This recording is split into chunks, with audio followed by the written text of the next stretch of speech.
कहाँ सदमार्ग बता दिया, उस भगवान द्वारिका नाथ का पता बता दिया और प्रोत्साहन कर दिया कि तुम जाओ और उनसे मिलो। अब जब पत्नी पीछे पड़ गई, तुम्हें जाना चाहिए, तुम्हारा परम मित्र है बचपन का, अरे तुम्हें कभी याद नहीं आती क्या? बोला जानते थे सुदामा जी कि भगवान कृष्ण बहुत चंचल है। बोला अरे देवी कहाँ उसकी बात, वो तो अब पहचानता है कि नहीं पहचानता, उसी समय वो ऐसी मजाक किया करता। अब तू कह रही जा, पर देवी अगर दो कहीं कुछ घर ऐसे होते हैं जहाँ खाली हाथ नहीं जाना पड़ता। माँ के पास कभी खाली नहीं जाना चाहिए, सत्संग में कभी खाली नहीं जाना चाहिए, गुरु के पास कभी खाली नहीं जाना चाहिए, कन्या के पास, कन्या के ससुराल कभी खाली नहीं जाना चाहिए, हाँ मित्र के पास कभी खाली नहीं जाना चाहिए खाली हाथ। बोला देवी खाली मित्र से मिलने तो जाऊं, बहुत बार इच्छा भी हुई है, पर क्या लेके जाऊं, क्योंकि हमारे घर में तो कुछ खाने को है ही नहीं।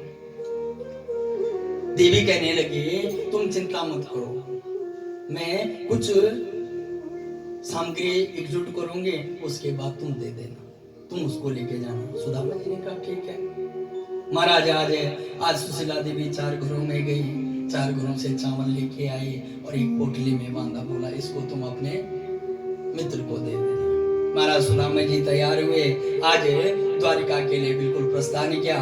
फिर याद आया कि मैंने पूछा ही नहीं कि क्या बोलना है, अगर पूछेगा भाभी ने क्या करेगा।